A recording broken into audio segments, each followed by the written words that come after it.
màu đôi nghĩa thì diêm bà pra trướng bà mà nè pi trướng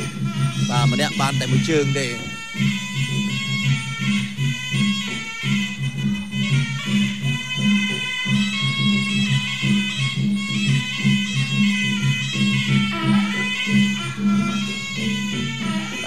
kriya cho bà chia dương đôi cho cung chập cả riêng luôn cho mơ này na khăng chiêng này na đồ nhà cái nào bài chênh liếm tập vui thế còn cào mà chướng mà bằng cô hòm cầm cuối quần trên bà thẹn mà chướng cặp chan mà chướng xong sẽ nằm ở đây bên chỗ bắc bà đầy khung cà phê rồi bao cái là có quần trên rồi chui mùi tiết bà từ lơ quần trên cặp chán xong bà sẽ đâm mùi xong từ bên ai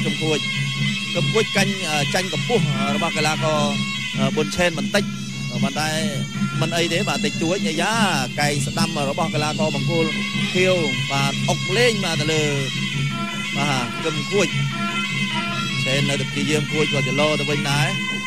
và về sẽ đâm chỗ là đo thế rồi về tuột chương cao mùi sóng cô cả hòm cơm khuổi tập phi mùi kia tầm lóp người ta stiệp stung của bàn tay mưa này tập phi đấy bạn stiệp phóng stung phóng vay phòn bạn mà chọc mà bạn đập prom ta mà nó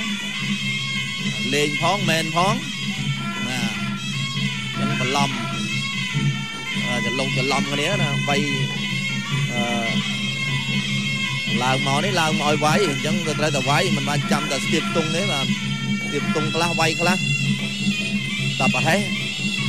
chậm của đau mũi nơ rồi trong toàn bà con đấy bà kia chua kia mơ chụp cũng số năm rồi bà là con mà cô thiếu miền ca không ca đôi chụp cũng cái nào đây còn bên đây luôn cả nhà cả đá nhẹ chỉnh rồi về nuôi bà từ lớp tới mức của bà là con cầm khuôi cuối mà quên mà cái nắp đáy chui đám khai chui mùi tiết ấy dạ cái bà tụp cái tôi lúc này bà sắm cái là có bún trên năng cái hào các bánh ấy bà cái tôi lúc này bà từ lơ cái đau từ lơ qua đằng sông khang bà cái là có cầm cuối bà quay sẽ đám khai sẽ đám muối tôi ấy dối nè mũi đáy ấy dạ cái bà mau cho muối là đi bà chỉ khơi tha cái là có hòm cầm cuối bà ngợp đang là bà nhà cái đó bà chập đám bà rọp hỏi bà tiện tư bà mình này chọn rọp tinh chọn tinh vừa chọn tức thì mùi đã hỏi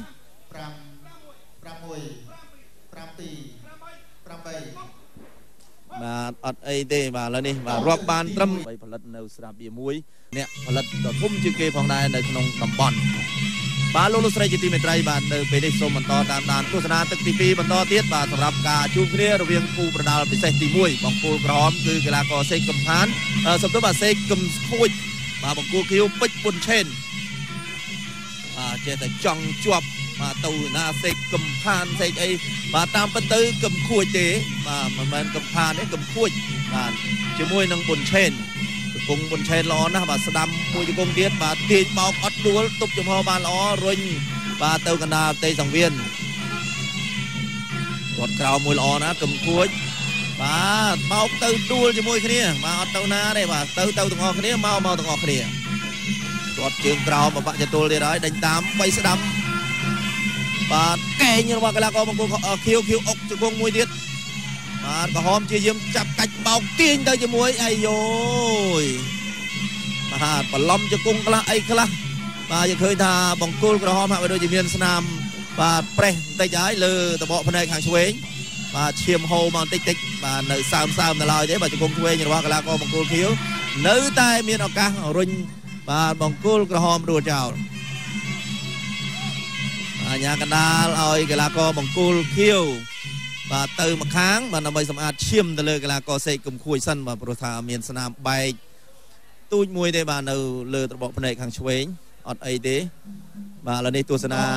ការប្រកួតបន្តទៀតបាទនៅក្នុងទឹកទី2ដដែលចាក់ជើងស្ដាំជើងឆ្វេងគាត់ក្រោមគាត់ស្ដាំមួយសង3ស្ដាំបាទពុះកែងស្ដាំមួយសងទៅវិញជង្គង់ឆ្វេងរបស់កីឡាករបង្គោលខៀវថែមឆ្វេងមកជង្គង់ទៀតបាទចូលចុងដង្ហើមប៉ុន្តែមិនអីទេបាទសម្រាប់កំគួយនៅតែងើបឡើងយ៉ាងសង្ហាដើរសម្ដៅរកគូប្រកួតដដែល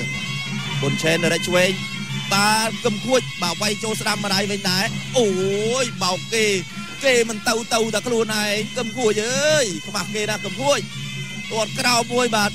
ព្រុលកែងទៀតហើយកែងស្ដាំជង្គង់ស្ដាំថែមមួលយកតែម្ដងកឹមខួចអត់មានអ្វីបាទជំរឿខុសពីនេះទេមានតែមួលទាញយកដួលទៅទាំងអស់គ្នាក៏ប៉ុន្តែយ៉ាងណាឃើញថាបុនឆេនងើបបានមុនកែងស្ដាំរបស់បុនខួចបាទបុនឆេនជាយាមវាយស្ដាំដែរមួយពីរឆ្វេងស្ដាំជង្គង់ឆ្វេងមួយសងចាប់កីឡាករកឹមខួចព្រួលចោលបាទចាប់កវែងបាទដួលស្រួលអីយោយកែងបងជង្គង់បងយើងមើលពុះកែងស្ដាំពុះឲ្យពុះទៀតជង្គង់ស្ដាំថែមរបស់កីឡាករបុនឆេនបាទត្រូវបានលោកអាជ្ញាកណ្ដាលបំបីចេញទៀតហើយអាជ្ញាកណ្ដាលក៏លោកព្រំសុភាបាទមួយពីរអូយបាទអាងតាព្រួលអោបកគេទាញទៅជាមួយដល់គេមិនមកជាមួយដួលតែឯងទៀតហើយបាទកីឡាករកឹមខួចវាយស្ដាំមួយល្អណាស់ជង្គង់របស់កីឡាករបុនឆេនពីជង្គង់បាទចាប់ទឹកទី2ល្មមតែភាពនឹងបទដ្ឋានកម្រិតខ្ពស់ស៊ីម៉ងអូតរឹងមាំថិតថេរជាអមតៈស៊ីម៉ងអន្ត្រីពេជ្រស៊ុបភរឹងស៊ុបភជាប់អរគុណផងដែរបាទជាមួយនឹងក្រុមហ៊ុនបាទជីបម៉ុងខុនគ្រីតបាទគឺជាប្រព័ន្ធគ្រប់គ្រងគុណភាពដោយម៉ាស៊ីនស្វ័យប្រវត្តិមកពីប្រទេសអ៊ីតាលីតាមកម្រិតស្តង់ដារអន្តរជាតិទទួលស្គាល់ដោយ ISO 9001 ទី3បាទលោកស្រីជាទីមេត្រីបាទសូមតាមដានទស្សនាបាទការជួបគ្នារវាងគូប្រដាល់ពិសេសទី1បាទទឹកទី3បាទបង្គោលក្រហមបាទចូលដល់ភ្លាមបាទស្វាគមន៍គ្នាយ៉ាងចាស់ដៃតែម្ដងបាទទាំងជង្គង់បាទទាំងកណ្ដាប់ដៃបង្គោលក្រហមកឹមខួចរាបង្គោលខៀវបុនឆេនបាទអានកាត់តកូលចេញសិនបាទព្រោះថាអានតកូលទៀតវែងណាគាត់រៀងខ្លួនវាយស្ដាំថែមជង្គង់ស្ដាំរបស់កីឡាករបង្គោលខៀវរុញចេញឱកាសល្អរបស់កីឡាករបង្គោលខៀវក៏ប៉ុន្តែត្រូវបានលោកអាជ្ញាកណ្ដាល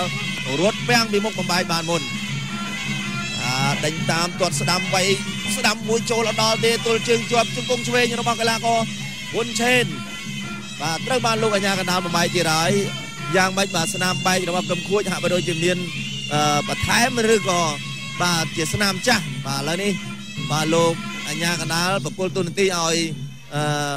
បាទលោកគ្រូពេទ្យឡើងធ្វើការសម្អាតបន្តិចមើលពិនិត្យមុខរបួសប៉ុណ្ណា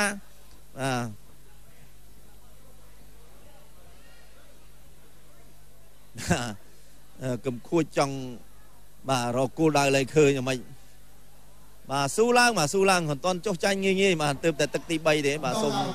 ទស្សនាការប្រកួតបន្តទៀតហើយធាក់ទៀតថែមបីស្ដាំមួយដរិចត្រង់តែម្ដងបាទចូលទៅមុខបាទជង្គង់ស្ដាំរបស់កីឡាករអីអូយពុះកែងទៀតហើយបង្គោលខៀវយ៉ាងម៉េចចាប់កាច់ព្រួលបាទបង្គោលក្រហមទៅតា2ងើបឡើងយ៉ាងសង្ហាអាជ្ញាកណ្ដាលយកដៃខ្ទប់បាទមុខរបួសរបស់កីឡាករកឹមខួចតិចកុំឲ្យឈាមហូរពេកវាយស្ដាំជង្គង់ស្ដាំសងទៅវិញលោកអាជ្ញាកណ្ដាលចាប់ចង្កេះពីក្រោយបំបាយចេញទៀតបាទញែកមកកណ្ដាលទេសង្វៀនគាត់ស្ដាំដល់ឆ្វេង2 3បាទឆ្វេងស្ដាំជង្គង់ស្ដាំថែមបាទលោកអាជ្ញាកណ្ដាលបំបាយចេញទៀតហើយ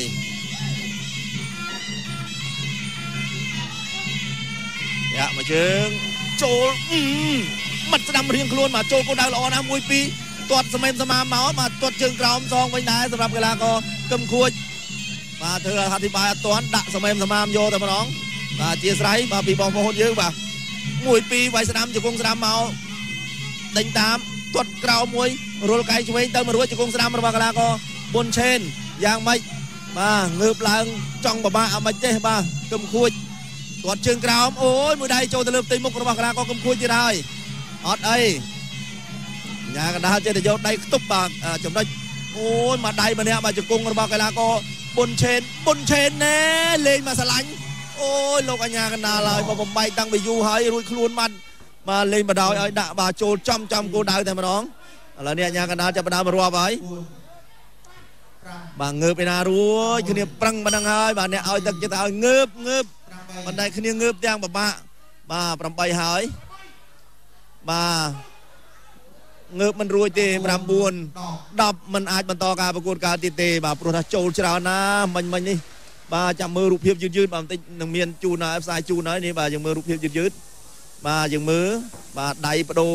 ម្នាក់ម្ដាយទេបាទហើយនេះជង្គង់នេះមួយទៀតបាទ ចូលមកជង្គង់ហើយចាំមើលទៀតថែមមកជង្គង់ទៀតបាទ3អានេះរាប់ត្រួសណា3ជង្គង់ចាំមើលកែងបាទបុកមួយណែគុំកជាថែមមួយទៀតឆ្វេងស្ដាំអូយខាវបាទវាយខាវឆ្វេងស្ដាំល្អណាស់បាទចូលរឿងអីនៅបាទដូច្នេះលទ្ធផលសម្រាប់ការប្រកួតបាទគឺកីឡាករបាទពេជ្រប៊ុនឆេនបាទទទួលបានជ័យជំនះបាទគឺលើកីឡាករសេកកឹមខួចសន្លប់បាទនៅក្នុងទឹកទី3តែម្ដង